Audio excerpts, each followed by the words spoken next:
All right, Shabbat Shalom, everybody. How are we doing? We doing okay? That was a long maftir. We're still awake. All right. I remember when I was in the 8th grade, and my grandfather broke his arm. And I remember going to visit him at the rehab center. And when they discharged him, I remember him saying to me, "It's amazing. The arm I broke is now stronger than the arm I didn't break." And this is actually very common. We see this all the time. The muscles that we work on, even if it's after an injury or an accident, the muscles we work on to repair come out stronger on the other side. I see the doctors nodding, so I feel like I'm onto something. And we see this on all sorts of muscles, not just reflexes that are physical, but also ethical. When you commit a sin once, it remains a sin, the Talmud says. But when you commit the same sin twice, you start to convince yourself it's a mitzvah. That's in the Talmud. The more you break the law, the less it feels devious, the more it feels justified. And on the other hand, Pirkei Avot says that when we do a good deed, it strengthens our muscle for doing good. Mitzvah goreret mitzvah. Marnie says I quote that one too much, but I think it means one mitzvah leads to another. I think it's still worth teaching. And I think it's absolutely true. Whether it's the muscle of our arm or the muscle of our heart, and the heart actually is a muscle, right?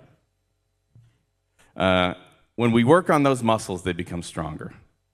And we read a special maftir in Haftorah today called Para, which we do every year leading up to Passover, because before Passover we do spiritual cleansing. And as Sarah explained to us, Para is about a ritual of spiritual cleansing.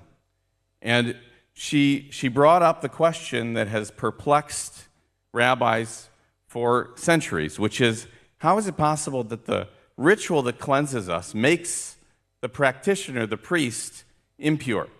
It's such a complicated question that in the Midrash, they go to King Solomon and they say, "You are the wisest person. How is this possible?" And he says, "Yes, I'm the wisest person in history, and this is still beyond me." But Sarah figured it out. When we show up to help other people in their suffering, if we do it right, if we truly empathize with them, if we truly hold their hand through it, we get messy too. That's the message. We feel we have experienced some of their pain. And like the priest, when we leave a funeral or a shiva or a heart-to-heart with a friend, we can't leave that moment unscathed. And what the Haftorah adds to that idea, the Haftorah extends this idea.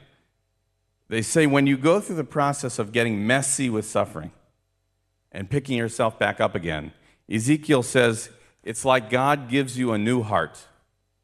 That's the metaphor Ezekiel uses. Because when we hear what our friend is going through, it brings us down in an appropriate way, and then it builds both of us back up.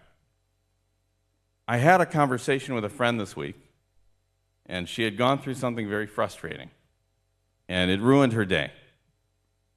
And then she talked to her friends and family in Israel. And when she heard about what they're going through, she was able to feel the intensity there. Running down to a bomb shelter every night, every day, being woken up a few times a night by the sirens. We hear about people rushing to safety with their kids in the middle of the night. It made me realize how lucky I am to have the problems that I have. And the word is perspective. When I talk to my friends and family in Israel, my aunts and uncles and my cousins, all of whom have kids my daughter's age or younger, they are rushing to protect and console their kids in the middle of the night through sirens. And it reminds me that the words of the prophet are absolutely true. When we use our muscles of empathy, they get stronger. Because empathy can drag us down into the pain of our friends and family, it does. But through that experience, we come out with a new heart and a renewed perspective. Because in the end, the spiritual cleansing that we have to do, it's not about avoiding pain. It's not about seeing the suffering of other people and walking past it unscathed. It's actually about holding their hand through it and knowing that when we feel each other's pain, we both come out of it stronger. Shabbat Shalom.